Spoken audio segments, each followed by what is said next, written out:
So there's only one you. There's only one person with your exact soul. Even if you're an identical twin, right, and you look the exact same, you're still a different person, and that's pretty obvious. But like the thing is, everybody has a different fingerprint, right? Everybody, there's a reason why you are who you are. That's what I'm trying to get at, okay?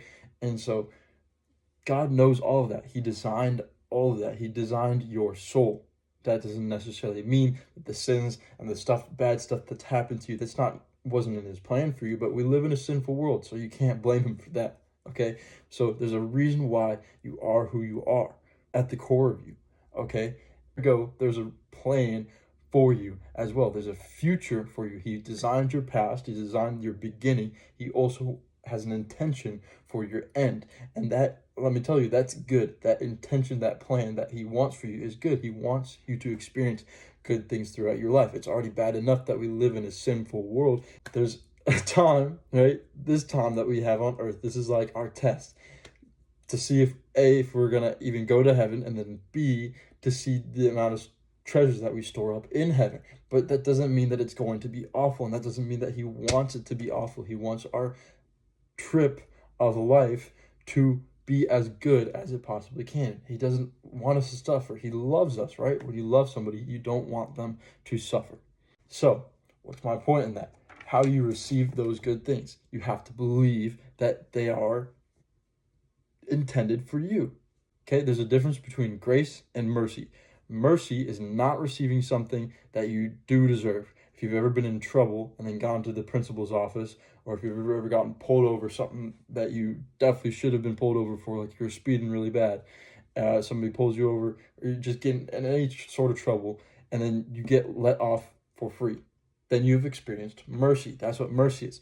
Grace is giving you something that you don't deserve. We're all sinful, right? But he still wants to give us stuff that we don't necessarily deserve. Okay? That's why being saved is a combination of the both. Because we're not getting hell and we're getting heaven. We don't deserve heaven. We do deserve hell, so we're not getting that, but then we're also getting something better than we do deserve. So it's both. That comes from our salvation, is him giving us both grace and mercy. Okay, but on this life, he also wants to give us grace. He also wants to help with the fact that it's such a sinful world, and we have to believe that in order to receive the things of his grace. What are the things of his grace? They are healing, prosperity, and favor. Those three things he willingly gives to people who have the faith for those things of grace. Doesn't mean that they're going to happen instantly. They still happen in his perfect timing, but you have to believe that they're going to happen, and they will. And sometimes that they happen even when you don't believe that they're going to happen, right? That's why bad people still get good things, and people who don't have faith sometimes will have great coincidences that work out in their favor, and that's just God like winking at them and hoping that they realize that it's him.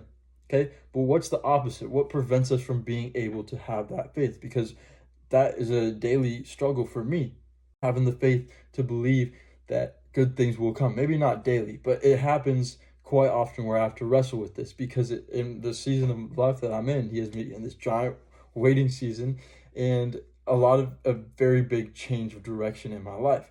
I'm going after to go pursue my calling, which is what I think that every single person my age should be doing, is finding out what their calling is and going after that instead of going for the things of earthly, but that's a different video.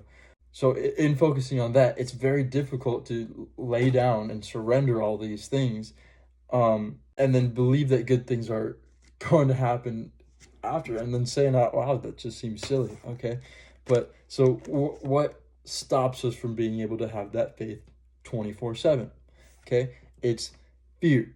What is fear? There's two different things that fear can stand for.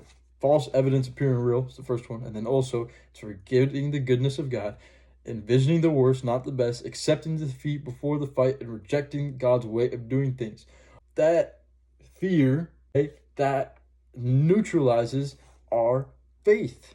And then we can't believe, and we can't act out of belief, and we can't worship out of belief as easily as we could if we didn't have any fear.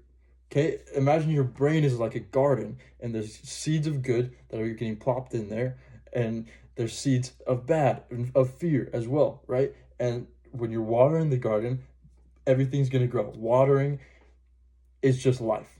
You're garden of your mind is always getting watered, it's always growing, it's because time doesn't stop. And that's both a great thing and a bad thing. If you've watched my previous videos, you know why that's good. But it's also bad because if you don't weed out your garden, then the fear will grow.